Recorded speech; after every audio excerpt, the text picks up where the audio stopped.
there's something I want you to hear. And I mean really hear. Maybe for the first time in your life. You are not lazy. You are not broken. And you are not falling behind. You are carrying pain that was never yours to carry in the first place. You were taught to survive, not to thrive. You were taught to endure, not to feel safe. So when the world asks you to show up, to be consistent, to be driven, to be bold, there's a part of you that resists. Not because you don't want it, but because something inside of you still doesn't feel safe enough to be fully alive. Carl Jung once said, "Until you make the unconscious conscious, it will direct your life, and you will call it fate." And for many of us, the unconscious is holding on to the version of us that got wounded first, the version that never got to fully grow up. We call it the inner child. Let's go back, before the layers, before the coping mechanisms, before the fear. Let's go back to when you were just a child. You didn't know how to hide yet. You didn't know how to shrink yourself to keep the peace. You didn't yet understand how the world expected you to perform, to earn, to be perfect. You were just you. Curious, open, soft, honest. You asked for what you needed. You cried when it hurt. You reached for love without shame. That version of you, that pure, unfiltered version of you, didn't disappear. They're still inside you, waiting. This is what we mean when we talk about the inner child. The inner child is not just a memory or a concept. It's a living, breathing part of your psyche. It holds your first experiences of joy, connection, and love. But it also holds the first experiences of fear, abandonment, and shame. Carl Jung spoke about the archetype of the child, not just as a symbol of innocence, but as the beginning of all psychological life. He said, "The child is potential future. It represents not just who we were, but who we still have the potential to become, if we're willing to revisit and reclaim the parts of ourselves we've left behind." When you were young, your nervous system was still developing. You absorbed everything, not just what people said to you, but how they looked at you. Whether they smiled when you entered the room, whether your tears were met with warmth or with punishment, whether love felt safe or conditional, and the way your emotional needs were, or weren't, met. That became the blueprint for your adult self. So when people say, "Just move on," or "That was years ago," they don't understand that your body remembers what your mind tries to forget. That's the thing about the inner child. It doesn't operate on time the way we do. If your needs were ignored at age 5, there's still a part of you frozen at age 5, waiting for someone to see them, to validate them, to protect them. And when life gets hard now, when someone rejects you, or criticizes you, or leaves you behind, sometimes it's not your adult self that gets triggered. It's the child who once felt invisible. You ever notice how certain situations feel disproportionately painful? Like someone forgets to text back, and suddenly you spiral. Or someone raises their voice, and you shut down completely. Or you get feedback on something you worked hard on, and you crumble inside. Not because it wasn't good enough, but because some part of you feels like you're not good enough. That's your inner child reacting. And here's the hardest part. Most of us have built our entire personalities around protecting that wounded child. If you became the high achiever, maybe it was because you learned that love had to be earned. If you became the peacemaker, maybe it was because conflict once felt dangerous. If you became the loner, maybe it was because connection once meant pain. None of that happened because you were weak. It happened because you were smart. You found ways to survive. But now you're not that child anymore. You have a different kind of power. And part of that power lies in turning around, gently and bravely, to face the part of you that still lives in the past. Jung said, "Who looks outside dreams. Who looks inside awakens."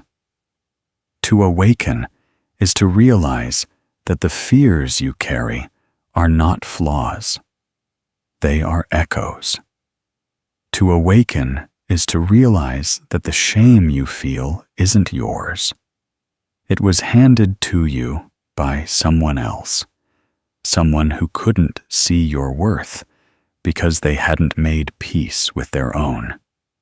To awaken is to start walking back to the child inside, not to scold them, not to fix them, but to hold them.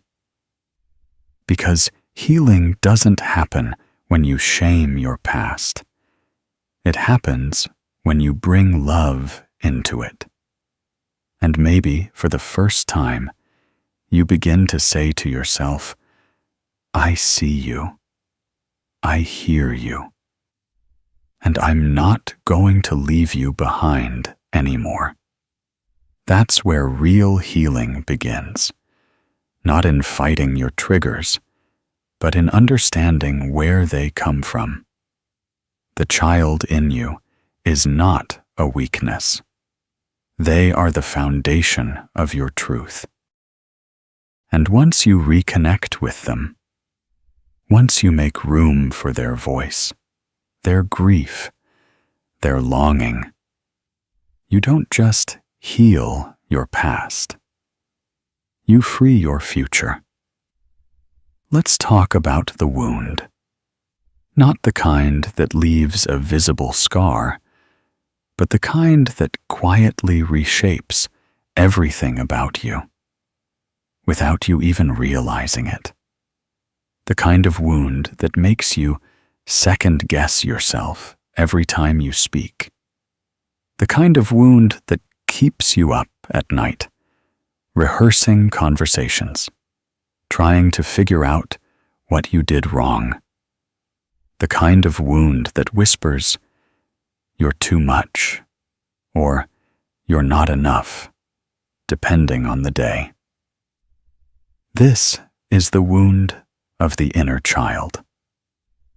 Carl Jung once said, "Until you make the unconscious conscious, it will direct your life, and you will call it fate." And that's exactly what the wound of the inner child does. It hides, it shapes, it controls, and we mistake it for personality. So many of us are walking through life calling our trauma normal. We say, "I just don't trust people," when what we mean is, "I was hurt by someone I depended on." We say, "I'm just really independent," when what we mean is, "I learned not to need anyone because every time I did, I was let down." We say, "I hate conflict," when what we mean is, "The last time I spoke up, I was punished or ignored." These wounds didn't just come out of nowhere. They came from moments, small and large, where your emotional reality was denied, where your boundaries were crossed, where your feelings were met with silence, sarcasm, or shame. It doesn't have to be something extreme to leave a mark. Trauma is not just what happened to you. It's also what didn't happen. Maybe no one ever hit you, but maybe no one ever held you when you cried. Maybe no one ever yelled, but maybe no one ever truly listened either. Maybe your parents were present physically, but emotionally, they were miles away. And so, your inner child started to make meaning out of that emptiness. You might have decided that love isn't safe, that your feelings are a burden, that you must perform to be accepted, that being vulnerable leads to pain. And once those beliefs take root, they quietly begin running the show.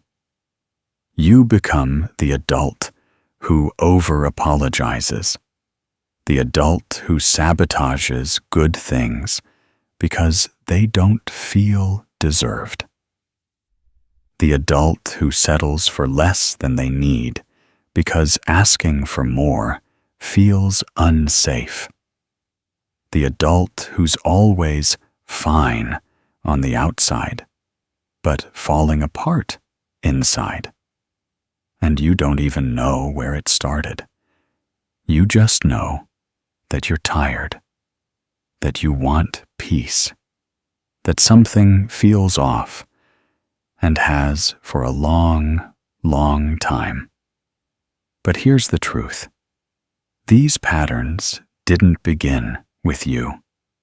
You were taught them, sometimes by people who didn't know any better, because they had wounded inner children too. Carl Jung believed that healing wasn't about blaming the past. It was about becoming conscious of its influence. He wrote, "Neurosis is always a substitute for legitimate suffering." In other words, the pain we carry turns into symptoms: overthinking, anxiety, perfectionism, emotional numbness. But beneath those symptoms is the real grief we've been avoiding. The grief of not being seen, the grief of not being protected, the grief of having to grow up too fast. And that grief deserves a voice. Because the wounded inner child doesn't just want you to move on. They want to be acknowledged. They want someone, you, to finally say, "That shouldn't have happened to you. You didn't deserve that. And you didn't make it up. You are not lazy. You are not broken. You are not overly sensitive. You are responding to wounds that were never healed. You are surviving with nervous system patterns that were shaped in childhood.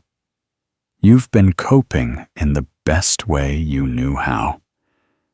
And now you're ready to do more than just cope. You're ready to heal. Healing the inner child means you stop blaming yourself for the needs that went unmet. It means you stop confusing emotional neglect for personal failure. It means you learn how to give yourself now what you didn't receive then: validation, compassion, safety, truth. And slowly, you begin to feel again. Not just the pain, but the joy underneath it, the hope, the softness, the creativity, the courage. You begin to realize that the wound is not the end of the story. It's the beginning of a new one that you get to write, not as a child surviving, but as an adult who finally knows their worth. That's the invitation of the inner child, not to live in the past, but to reclaim your future with tenderness. And you don't have to do it perfectly. You just have to be willing to go back and listen to the part of you that's still waiting to be heard. That's when the healing begins. You might think you've buried it, that whatever happened back then is behind you, that you're over it. But the truth is, the inner child never stops speaking. The question is, are you listening? Carl Jung once said, "There is no coming to consciousness without pain." And for many of us, that pain shows up in quiet, almost invisible ways. Subtle, everyday moments that feel too small to matter, but somehow leave us completely undone. Sometimes the inner child doesn't scream. Sometimes they whisper. They show up in your fear of abandonment, even in secure relationships. They show up in the way you chase validation from people, from accomplishments, from anywhere but within. They show up in your anxiety that something will go wrong the moment you let your guard down. That happiness isn't safe. That peace can't be trusted. They show up in the way you get defensive over things that seem minor. Because underneath it all, you still feel like you're being judged, criticized, or misunderstood. Just like before, you tell yourself you're overthinking, that you're being dramatic, but you're not. You're remembering on a level deeper than words. The inner child cries for help when you constantly put other people's needs before your own, not because you're selfless, but because deep down, you believe your needs don't matter. The inner child cries for help when you avoid conflict at all costs, not because you're peaceful, but because your body equates disagreement with danger. The inner child cries for help when you find yourself over-apologizing, second-guessing, shrinking into silence. Because some part of you learned that being invisible was the safest option. You don't have to remember every detail to know something's wrong. The body remembers what the mind forgets. You may not have had the language to name it back then, but now you do. Emotional neglect, inconsistent love, conditional affection, being made to feel like too much, or not enough, or both. You may think you've just always been like this, that this is just who you are. But the truth is, much of your adult self was shaped by a child who had to adapt in order to feel safe. You might be the one everyone leans on, the one who keeps it together, the one who always seems so strong. But when you're alone, it's different. There's a heaviness you can't explain, an ache, a longing for something you can't quite name. That's your inner child, still waiting for the safety they never had, still hoping someone, you, will notice the tears behind the mask. Carl Jung once said, "The most terrifying thing is to accept oneself completely." And that includes the parts of you that were silenced, shamed, or forgotten. The part of you that still flinches at raised voices. The part of you that still craves affection, but pushes it away. The part of you that still doesn't know how to rest without guilt. These aren't flaws. They're signals. They're your inner child's way of saying, "I'm still here. I'm still hurting. Please don't ignore me anymore." And if you've ever wondered why no amount of external success feels like enough, if you've ever felt like you're doing everything right, but still feel empty, if you've ever thought, "Why can't I just be happy?" Even when everything looks fine on the outside, it might be because the part of you that needed the most love, the part that was scared, lonely, or confused, never got what it needed. Not really. And no amount of adult achievement can make up for a childhood that lacked emotional safety.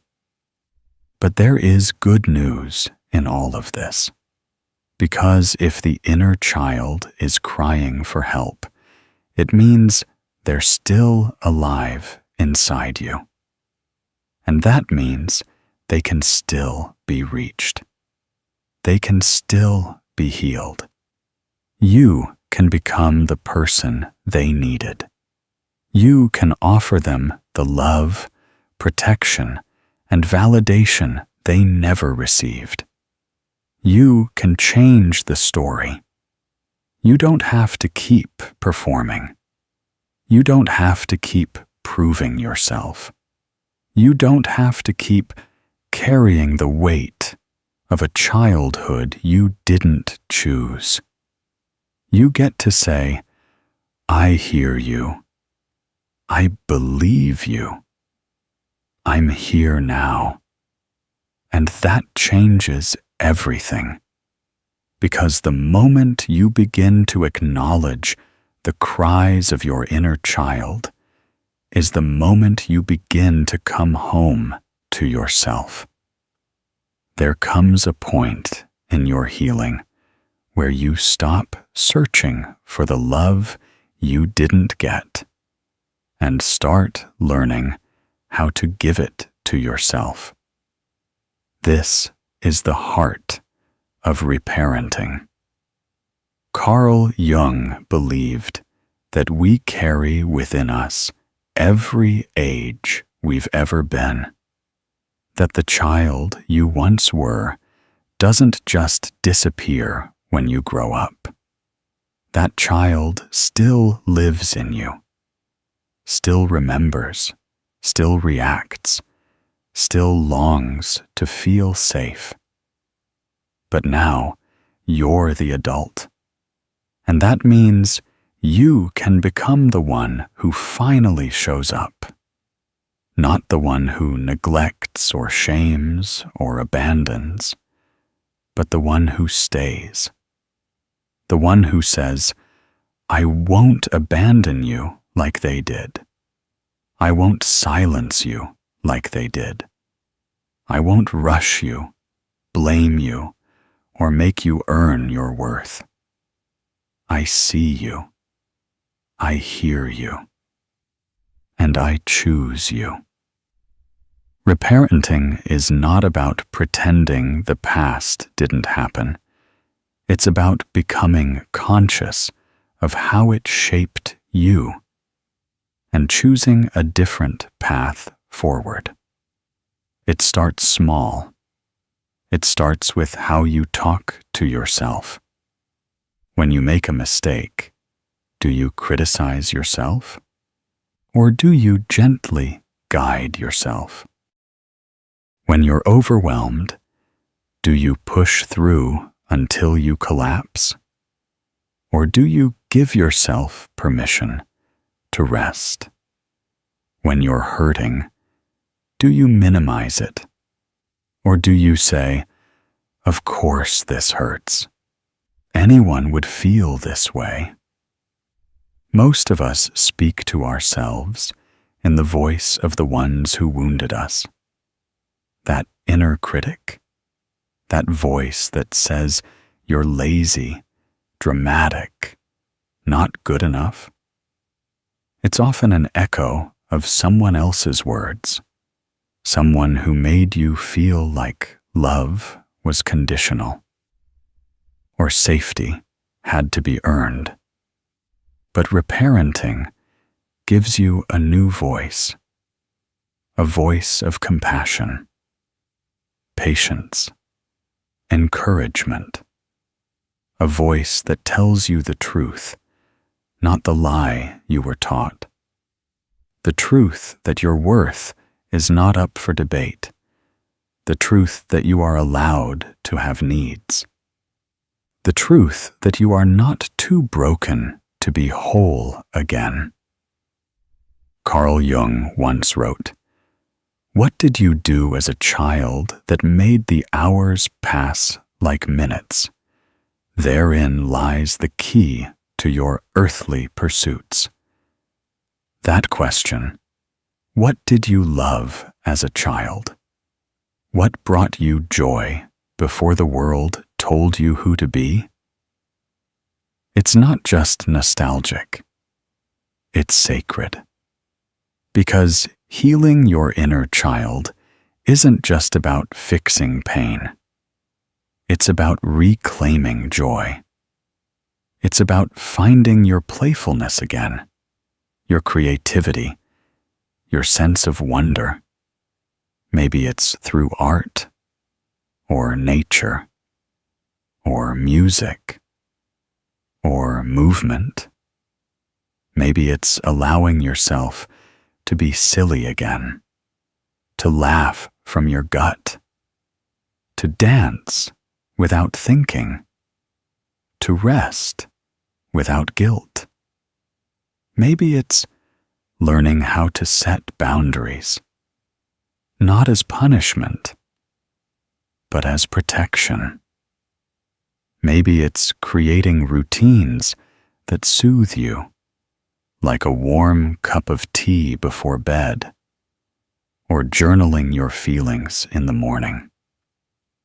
These small, seemingly ordinary choices are how you reparent yourself. They are how you build safety where there once was fear. They are how you say to your inner child, "You're not alone anymore. I've got you now." And yes, there will be setbacks. Yes, some days will feel heavy. There will be moments when the old voices come back, when you forget how far you've come. But the beauty of reparenting is this: every time you choose gentleness over judgment, every time you slow down and listen instead of pushing through, you're healing something that was never nurtured before. You're becoming the kind of parent you needed, not just for the child you once were, but for the adult you are now. And that's how transformation happens. Not through perfection, but through presence. Not by erasing the past, but by writing a new ending. You can't go back and change what happened, but you can choose to stop repeating it. You can stop abandoning yourself when life gets hard. You can stop silencing yourself just to keep the peace. You can stop chasing people who don't see your value and start showing up for the one who needs you most. You. This is your healing. This is your return. And the child within you, the one who once felt forgotten, is finally coming home. The beautiful paradox is this: when you face your pain, you also discover your power. Your inner child holds your sensitivity, but also your intuition. It holds your wounds, but also your creativity. It holds your fear, but also your joy. You don't need to be perfect to be powerful. You don't need to have all the answers to begin healing. You just need to be willing to turn inward, to listen, to hold your own hand. Jung once wrote, "In each of us there is another whom we do not know. He speaks to us in dreams and tells us how differently he sees us from how we see ourselves." That voice, that deeper self, is waiting. It sees your worth. It sees your strength. It sees the child inside you not as a weakness, but as the source of your deepest truth. The more you accept them, the more whole you become. The more whole you become, the less life feels like a battle, and the more it feels like a journey back to who you were always meant to be. You are not lazy. You are healing from a life that told you to keep going, no matter how broken you felt. But you don't have to prove your worth anymore. You don't have to chase dump or approval or perfection. You just have to come home, back to yourself, back to the child within, back to the quiet wisdom you've carried all along. And maybe now, for the first time, you're ready to listen. welcome home. I hope this video was helpful. If this resonated with you, don't forget to like, share, and subscribe. I'd love to hear from you. Drop a comment below and share your thoughts or experiences. Thanks for watching.